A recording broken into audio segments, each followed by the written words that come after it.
Hi guys, welcome back to our YouTube channel. ಎಲ್ಲರೂ ಹೇಗಿದ್ದೀರಾ? ಚೆನ್ನಾಗಿದ್ದೀರಾ ಅಂತ ಭಾವಿಸ್ತಿದ್ದೀನಿ. ನಾನು ಸಹ ತುಂಬ ಚೆನ್ನಾಗಿದ್ದೀನಿ. ಆ್ಯಂಡ್ ಏನಪ್ಪ ಗಾಡಿಯಲ್ಲಿ ಹೋಗ್ತಾ ಈ ವಿಡಿಯೋ ಮಾಡ್ತಿದ್ದೀನಿ ಅಂತ ಅಂದ್ಕೊಳ್ತಿದ್ದೀರಾ? ಏನಿಲ್ಲ ಗೈಸ್, ಡಿಮಾರ್ಟ್ಗೆ ಹೋಗ್ತಿದ್ವಿ ನಾನು, ನಮ್ಮ ಭಾವ, ನಮ್ಮ ಅಕ್ಕ ಅವರು. ಸೊ ಹಂಗೆ ಏನು ತಗೋತೀವಿ, ಏನು ಇಷ್ಟೊತ್ತಲ್ಲಿ ಯಾಕೆ ಹೋಗ್ತಿದ್ದೀವಿ ಅಂತ ತೋರಿಸೋಣ ಅಂತ ಅಂದ್ಬಿಟ್ಟು ಅಷ್ಟೇ ಗೈಸ್. ಏನಿಲ್ಲ, ಟೈಮ್ ಪಾಸ್ಗೆ ಅಷ್ಟೇ ಹೋಗ್ತಿರೋದು.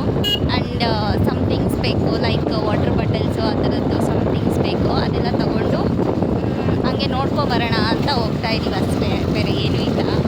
ಸೊ ಹಾಗೆ ನಿಮಗೂ ತೋರಿಸೋಣ ಅಂತ ಅಂದ್ಬಿಟ್ಟು ಈ ವಿಡಿಯೋ ಸ್ಟಾರ್ಟ್ ಮಾಡ್ತಿದ್ದೀನಿ. ಮನೆಯಲ್ಲಿರ್ಬೇಕಾದ್ರೆ ಸ್ಟಾರ್ಟ್ ಮಾಡ್ಬೋದಿತ್ತು, ನೆನಪಾಗಿಲ್ಲ ಗೈಸ್, ಅದಕ್ಕೋಸ್ಕರ ಈಗ ಸ್ಟಾರ್ಟ್ ಮಾಡಿದೆ. ಸೊ ಬನ್ನಿ ಹೋಗಿ ನೋಡ್ಕೊಂಬರೋಣ. ಹೇಳಪ್ಪ, ಈಗ ಅವಾಗ್ಲಿಂದ ಏನೇನೋ ವಟ ವಟ ಅಂತಾನೆ ಅವನೇ ಗೈಸ್, ನಾನು ವಿಡಿಯೋ ಮಾಡ್ತಾ ಇರೋದಕ್ಕೆ.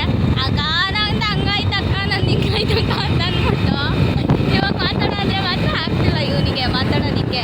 ರಾಂಗ್ ರೂಟಲ್ಲಿ ಹೋಗ್ತಾವನೆ, ಫೈನ್ ಹಾಕ್ರಿ ಇವನಿಗೆ. ಹೆಂಗ್ ಗುರಾಯಿಸ್ತಾನೆ ನೋಡಲಿ. ನೋಡ್ದಿದ್ರು ನಿನ್ನ ನೋಡ್ತಾರೆ ನಟರಾಜು, ಜನರು ನಿನಗೆ ಫ್ಯಾನ್ಸ್ ಜಾಸ್ತಿ.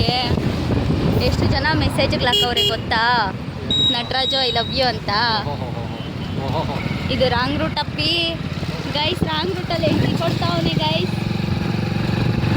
ಫೈನಲಿ ನಾವು ಡಿಮಾರ್ಟ್ನ ರೀಚ್ ಆಗಿದ್ದೀವಿ. ಸೊ ಇವಾಗ ಹೋಗ್ಬಿಟ್ಟು ಏನೇನು ಬೇಕೋ ಅದೆಲ್ಲ ತಗೊಂಬಿಡೋದೆ ನೋಡಿ. ಸೊ ಹೋಗಿ ಶಾಪಿಂಗ್ ಮಾಡಿಕೊಂಡು ಬರೋಣ ಬನ್ನಿ. ನಮ್ಮ ಭಾವನಿಗೆ ಸೋಯಾಬೀನ್ ಯಾವುದು ಮತ್ತು ಗೋಬಿ ಯಾವುದು ಅಂತ ಡಿಫ್ರೆನ್ಸೇ ಗೊತ್ತಿಲ್ಲ. ಸೋಯಾಬೀನ್ನ ತಗೊಂಡೋಗ್ಬಿಟ್ಟು ಗೋಬಿ ಗೋಬಿ ಅಂತ ತೋರಿಸ್ತಾವನೆ. ಏನು ಮಾಡೋಣ, ಅವನಿಗೂ ವಯಸ್ಸಾಯ್ತಲ್ವ ಗೈಸ್, ಅದಕ್ಕೋಸ್ಕರ ಸ್ವಲ್ಪ ವಾಟ್ರ್ ಬಾಟ್ಲ್. ನಮ್ಮ ಅಕ್ಕ ಅವ್ರ ಮಗನಿಗೆ ವಾಟ್ರ್ ಬಾಟಲ್ಸ್ ತಗೊಂಡು, ನಾನು ಮ್ಯಾಟರ್ಗಳು ತೊಗೊಂಡಿದ್ದೀನಿ. ಫ್ರಂಟ್ ಡೋರ್ಗೆ ಎಲ್ಲ ಬೇಕಿತ್ತು, ತೊಗೊಂಡಿದ್ದೀನಿ. ಸೊ ಬೇರೆ ಏನಾದರೂ ತೊಗೊಳ್ಳೋಣ ಬನ್ನಿ. ಇವನ ಹತ್ರ ಎಂಥ ಮೋಸ ಗೊತ್ತಾ, ನನ್ನ ಹತ್ರ 2 ಚಾಕ್ಲೇಟ್ ಕೊಡಿಸ್ಕೊಂಡ. ನಮ್ಮ ಅಕ್ಕನಿಗೆ ಮಾತ್ರ, ನಮ್ಮ ಅಕ್ಕ ತೊಗೊಂಡಿರೋದೆಲ್ಲ ಇವನೇ ಬಿಲ್ ಪೇ ಮಾಡವನೆ. ನನಗೆ ಮಾತ್ರ ಒಂದೇ ಒಂದು ರೂಪಾಯಿ ಚಾಕ್ಲೇಟ್ ಸಹ ಕೊಡ್ತಿದ್ದ ಗೈಸ್ ಇವನು. ಎಷ್ಟು ಮೋಸ ನೋಡಿ. ಬಿಡಲ್ಲ, ಸೇಡ್ ತೀರ್ಸ್ಕೊತೀನಿ ಇವನ ಮೇಲೆ. ಯಾವತ್ತ ಒಂದಿನ ನಮ್ಮ ಅಕ್ಕನಿಗೆ 1000 ರೂಪಾಯಿ ಕಟ್ಸಿದ್ರೆ ನಾನು 2000 ಬಿಲ್ ಮಾಡಿಸ್ತೀನಿ ಗೈಸ್. ಬನ್ನಿ ಹೋಗೋಣ, ಮನೆಗೆ ಹೋಗ್ಬಿಟ್ಟು ಊಟ ಮಾಡಿಬಿಟ್ಟು ಪಚ್ಚನನ. ಡಿಮಾರ್ಟ್ಗೆ ಬಾಯ್ ಬಾಯ್. ನೀವು ಬಾಯ್ ಹೇಳ್ಬಿಡಿ.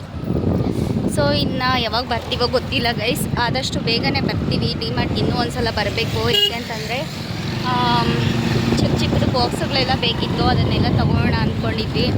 ಸೊ ಎಮರ್ಜೆನ್ಸಿ ಏನಿಲ್ಲ ಅಂತ ಅಂದ್ಬಿಟ್ಟು ಅದೇನೋ ಜಾಸ್ತಿ ಏನು ತೊಗೊಳಕ್ಕೆ ಹೋಗಿಲ್ಲ.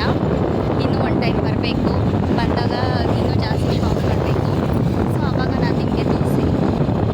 ಇವಾಗ ಮನೆಗೆ ಹೋಗ್ಬಿಟ್ಟು ನಾವೇನೇನು ಪರ್ಚೇಸ್ ಮಾಡಿದ್ದೀವಿ ಅಂತ ತೋರಿಸ್ತೀನಿ ಗೈಸ್. ಯಾಕೆ ಅಂತಂದರೆ ಈ ಡಿಮಾರ್ಟಲ್ಲಿ ಏನೋ ವೀಡಿಯೋಸು ಫೋಟೋಸು ಅಲೋ ಇಲ್ಲ ಅಂತ ಹೇಳಿದ್ದಾರೆ. ಸೊ ಅದಕ್ಕೋಸ್ಕರ ಜಾಸ್ತಿ ಏನು ತೋರ್ಸೋಕ್ಕಾಗಿಲ್ಲ. ಅವ್ರನ್ನ ಕದ್ದು ಮುಚ್ಚಿ 1-2 ತೋರಿಸಿದ್ದೀನಿ. ಸೊ ಅಷ್ಟೇ ಗೈಸ್. ಇವನೇನೇನೋ ಕಾಮೆಂಟ್ ಮಾಡಿಸ್ತಾನೆ ಗೈಸ್. ವಿಡಿಯೋ ಆಫ್ ಮಾಡಿದ್ರೆ ಇವ್ನ ಬಾಯಲ್ಲಿ ಕಾಮೆಂಟಲ್ಲಿ ಬರ್ತವೆ, ವಿಡಿಯೋ ಆನ್ ಮಾಡಿದ್ರೆ ಬರೋದಿಲ್ಲ. ಈಶಾ ಫೌಂಡೇಶನ್ ಆಗಿರೋದ್ರಿಂದ ಎಲ್ಲ ವೆಹಿಕಲ್ಸ್ನೆಲ್ಲ ನಮ್ಮೂರು ಗೇಟಿಗೆ ಬಿಟ್ಟಿದ್ದಾರೆ. ಲಿಟ್ರರಿ ಹೇಳ್ಬೇಕು ಅಂದರೆ ಎಷ್ಟು ಕಷ್ಟ ಅನಿಸುತ್ತೆ ಗೊತ್ತಾ ನೋಡಿ. ಪ್ರತಿಯೊಂದು ಗಾಡಿನೂ ಅಷ್ಟೇ, 2 ವೀಲರ್ ಹತ್ರದಿಂದ ಹಿಡಿದು 4 ವೀಲರು 6 ವೀಲರು ಯಾವುದೇ ವೆಹಿಕಲ್ ಬರಲಿ ನಮ್ಮೂರು ಗೇಟಲ್ಲೇ ತಿರುಗಿಸ್ಕೋಬೇಕು. ಅದು ನಿಧಾನವಾಗಿ ಬರ್ತಾರೆ ಅಂದ್ಕೊಳ್ಳೋದಕ್ಕೆ ನಿಧಾನವಾಗೂ ಬರೋದಿಲ್ಲ ಗೈಸ್. ಎಷ್ಟು ಕಷ್ಟ ಆಗುತ್ತೆ ಗೊತ್ತಾ ನಮಗಂತೂ. ನಿಜ ಹೇಳಬೇಕು ಅಂದರೆ ರೋಡ್ ಕ್ರಾಸ್ ಮಾಡೋದಕ್ಕೇ ಭಯ ಆಗುತ್ತೆ ಗೈಸ್. ಏನಾದರೂ ಒಂದು ಪರಿಹಾರ ಇದೆ. ಸೊ ಗೈಸ್, ಈ ವಿಡಿಯೋ ನಾನು ಇಲ್ಲಿಗೆ ಎಂಡ್ ಮಾಡ್ತಾ ಇದ್ದೀನಿ. ಈ ವಿಡಿಯೋ ಇಷ್ಟ ಆಗಿದ್ದರೆ ಲೈಕ್ ಮಾಡಿ, ಶೇರ್ ಮಾಡಿ, ಕಾಮೆಂಟ್ ಮಾಡಿ. ಇನ್ನು ಯಾವ ಥರ ವೀಡಿಯೋಸ್ ಮಾಡಬೇಕು, ಚಾಲೆಂಜಿಂಗ್ ವೀಡಿಯೋಸ್ ಮಾಡಬೇಕಾ ನಮ್ಮ ಭಾವನ ಜೊತೆ ಅಂತಂದ್ಬಿಟ್ಟು ಕಾಮೆಂಟಲ್ಲಿ ತಿಳಿಸ್ಕೊಡಿ ಗೈಸ್. ನಾನು ಟ್ರೈ ಮಾಡ್ತೀನಿ. ಅವ್ನ ವೀಡಿಯೋಸ್ಗೆಲ್ಲ ಬರಲ್ಲ, ಬಟ್ ಟ್ರೈ ಮಾಡ್ತೀನಿ ನಮ್ಮ ಭಾವ ಜೊತೆ ಚಾಲೆಂಜಿಂಗ್ ವೀಡಿಯೋಸ್ ಮಾಡೋದಕ್ಕೆ. ಸೊ ಇನ್ನು ಯಾವ ಥರ ವೀಡಿಯೋಸ್ ಬೇಕು ಅಂತ ತಿಳಿಸ್ಕೊಡಿ. And don't forget to subscribe guys. Bye bye. Thank you for watching.